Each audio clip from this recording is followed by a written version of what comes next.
uni siz haqingizdagi o'y-xayollar, ya'ni sizga bo'lgan hislari deb ko'rib olamiz. U hozir siz haqingizda nimalar o'ylayapti, nimani his qilyapti deb ko'rib olamiz. Qani ketdik. 4 ta variant qilamiz. 1 ta, 2 ta, 2 ta, 3 ta, 4 ta variant. O 5 ta bo'lib ketibdi. Chiqisi kelganda u karta ham. Demak, kerakli karta u. 5 ta variant bo'lib ketdi. Endi buni qanaqa tanlaysizlar? Sizlarga yordam beraman. Mana ranglar qo'yib chiqaman. Ranglar bilan tanlaylar. Qaysi rangni tanlaysiz? Qaysi rangni tanlaysiz? Qani, ketdik. 5 ta variant. U siz haqingizdagi hozirgi o'y-xayollari. Ranglarni tanlab bo'lgan bo'lsanglar, boshlaymiz. Birinchi variant.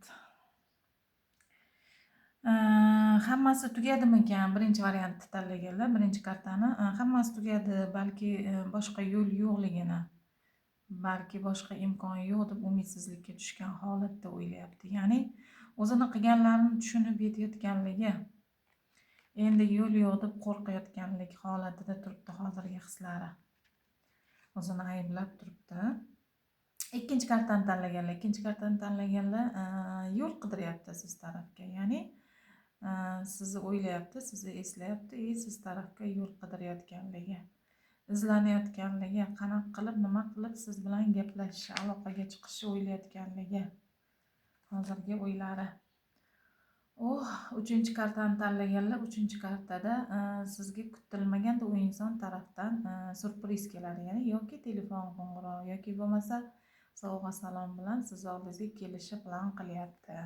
Lekin buni surpriz qilmoqchi. 4-chi kartani tanlaganlar nima deydi? Ikki tarafi ham bir xil ko'rishi. Beparvo bo'lmasdan ikki tarafi bir xil ko'rishi. Sizga sovg'a salomlar bilan kelishini aytayapti. O'ylari shunaqa u insonni, ya'ni tarozini ikki tarafini teng ushlashini, beparvo bo'lmasligini aytayapti. 5-variantni tanlaganlar siz haqingizdagi siz bilan birga o'tadigan chiroyli kunlarini orzu qilayotganligi, xayol qilayotganligi, siz bilan uchrashishlar, siz bilan sayohatga borishlar, siz bilan to'yini, siz bilan xursandchilik, har xil xayollar surayotganligi, orzularga berilayotganligini bildiradi. 5-kartani tanlaganlar. Omad tilayman hammanglarga.